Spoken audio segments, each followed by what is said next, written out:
And Harish Salve, who represented India, is making a statement. Let's listen in.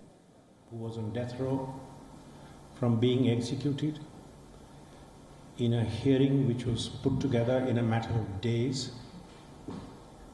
And today it has delivered a judgment which has gladdened our hearts and once again restored the faith in the rule of law, in the International Court of Justice, and in the systems which we have, as mankind, put together to protect citizens of the world from state tyranny. We had challenged the conduct of Pakistan in its brazen refusal to adhere to the Vienna Convention and to allow consular access to an Indian. Pakistan all along sought to use the proceedings to make allegations against India of state-sponsored terrorism. It repeatedly played out slides of what it claimed were a passport it had recovered from Jadhav and asserted that India has to explain how this passport was put in place. Not only did the court not get drawn into this, but displaying this passport led to the court rejecting Pakistan's argument that Jadhav's nationality was uncertain. The court said, if you say that there was a passport which you recovered, true or false, the court says if you recovered a passport which you rely on and it was issued by India, you could have had no doubt that he was an Indian. Pakistan ran 3 preliminary objections. I will not bore you with the details. They were legalistic, but some of them may be of interest. In the course of its exchanges with India, where India repeatedly sought consular access, at one stage, based on the extracted confession, which Pakistan played over and over again in the international media, Pakistan told India that they had registered a first information report for those who in India had supported Jadhav in what they alleged was his conduct and his activities in Pakistan. The who's who of India's officialdom was named in that. And at one stage, Pakistan claimed that if India were to allow that, then it would allow consular access. In the ICJ, Pakistan also ran the case that India has not cooperated in this investigation, and therefore India should not be heard to complain of violation of the Vienna Convention. This argument has been rejected. I have a degree of personal satisfaction that a lot of adjectives were used by Pakistan in its submissions. Even in replying in the court, I characterized them as unfortunate, and I said it is my upbringing and India's tradition which stood in my way of replying to them in that language. Pakistan had based allegations of what we as lawyers call abuse of process and said that was another ground why India should not be allowed the relief it seeks. That has been rejected. The court has held that Pakistan is guilty of what it, and this is what I have written down when I was hearing the judgment, the court has held that Pakistan is guilty of internationally wrongful acts of a continuing character, and it must cease those acts. I think in the language of diplomacy, which is the language of the International Court of Justice, this is trenchant indictment.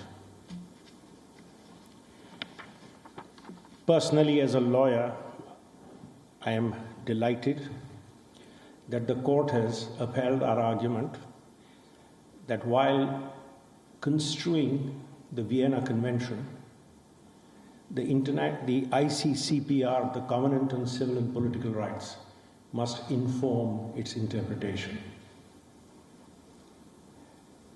All this has led to the court giving us the final relief. We had ambitiously asked for annulment. The court said we can't annul, but they have said that Pakistan has to do everything to make the Vienna Convention right a living reality. They have to allow review and reconsideration. They have rejected the argument that clemency is a form of review and reconsideration. They have not accepted the argument that resort to judicial review in Pakistan courts is good enough. And that is why they have said that you must allow review and reconsideration. As I read the judgment, the critical point of review and reconsideration is that he has to be allowed consular access. He has to be allowed, and the review and reconsideration must take into account the potential prejudice caused to him, the implications of his evidence, and his right to defense. And it is only such review and reconsideration where we or our consulate will not only be allowed to meet him, discuss with him, see the papers, examine the evidence against him, but also arrange for his legal representation. And then there has to be a fair trial.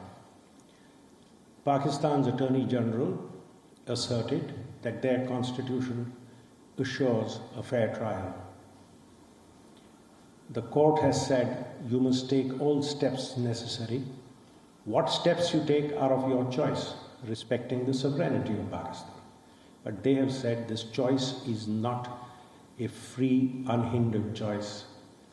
There is what they have used a nice phrase, they have said there's an obligation of result. And that result has to be a fair adjudication after allowing him consular access. And most tellingly, the court has said, you will take all steps necessary, including legislative measures. So Pakistan's repeated assertions that our existing laws are good enough and he can get nothing beyond has not been accepted. So I think I see this judgment with a sense of relief, a sense of gratification. And of course, they have said that till all this is done, there is no question of executing him. So I see this as something which we are very happy with, and I think it is now a good moment for us to help Jadhav get justice, ensure he has a fair trial, and since I know this is a question which all of you must be having in your mind, what if?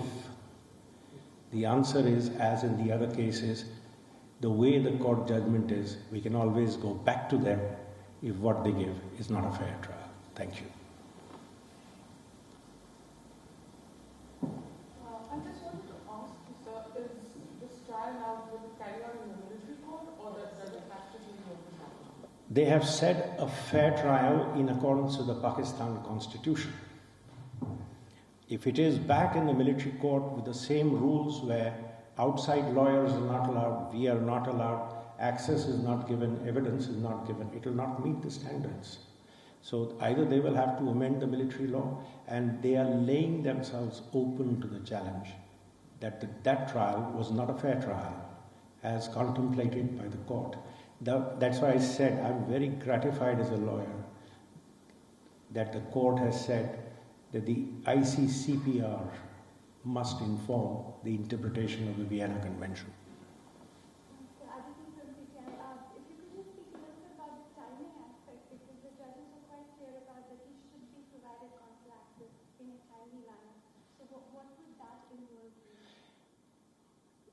Pakistan took 3 months to notify us. First time over, the court has held that was a breach. And I would, as reading this judgment, I think if one were to be graceful, one would write tomorrow and say, please come and meet him.